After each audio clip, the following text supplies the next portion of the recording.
Jornada laboral reducida. Qué padre, sí. Licencia de paternidad. Uy, qué chido, qué padre. ¿Qué otro había? Pues ahorita, ¿no? Lo de las pensiones, el fondo de pensiones. No, pues sí, la Afore. Afore, ok. El tema de la vivienda, el Infonavit. Todo eso le aplica a la menor parte de la población. ¿Por qué a la menor parte de la población? Porque en este país la mayor parte de la población está en la informalidad.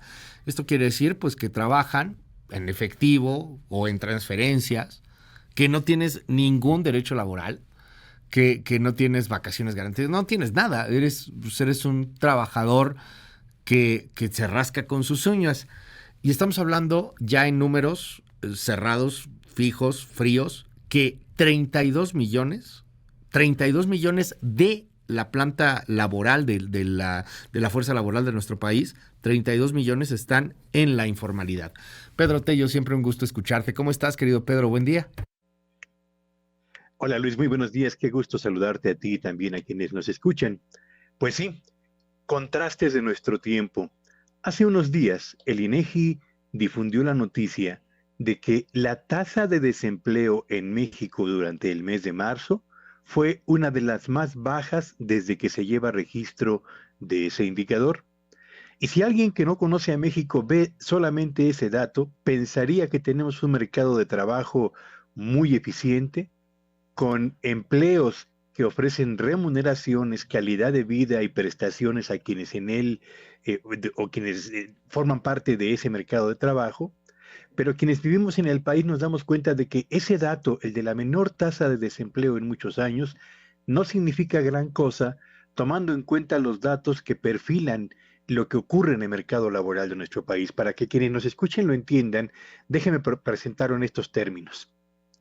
Hay más o menos 60 millones de mexicanos hoy que están trabajando, sea como obreros, sea como empleados, sea como trabajadores del sector privado o trabajadores del sector público, sea como trabajadores por su cuenta propia o sea como empleadores. 60 millones, números redondos. De ese total, 27 millones son personas que laboran en el sector formal de la economía, es decir, tienen un contrato y reciben prestaciones sociales como las que marca la ley.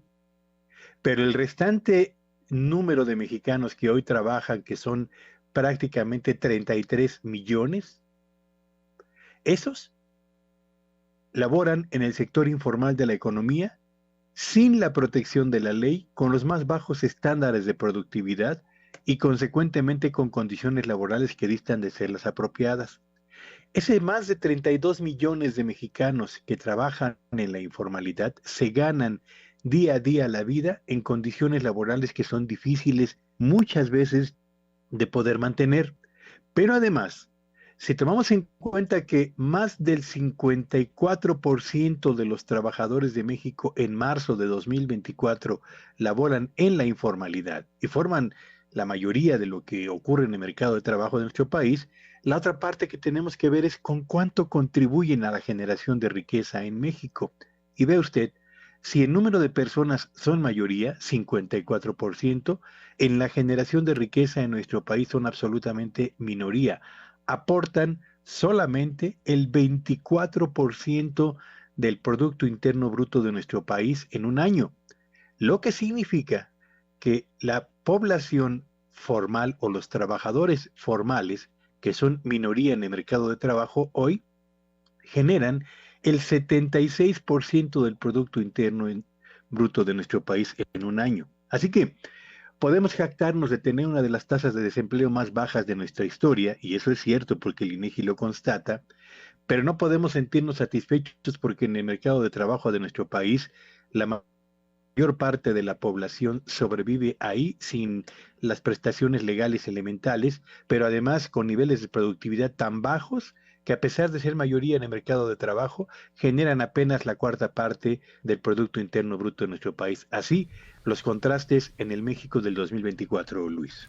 Oye, Pedro, también, y nos lo comenta mucha gente en nuestro WhatsApp, 5571-131337, pues está el tema de lo difícil que es poder entrar a la formalidad en este país. O sea, es muy complejo, te excluyen para el empresariado, o sea, a lo mejor las grandes empresas, bueno, pues pueden darse esos lujos, pueden hacerlo, pueden tener la capacidad, pero un pequeño empresario, un cuate que está abriendo su changarro, no sé, de tortas, de lo que tú quieras, que está empezando un taller mecánico, un centro de asesorías, incluso un contador, etcétera, híjole, con todo y todo, de repente dice, pues es muy difícil contratar a alguien formalmente porque me sale carísimo. O sea, tengo que pagarle pues casi el 50% más que se me va entre impuestos, prestaciones, etcétera, etcétera.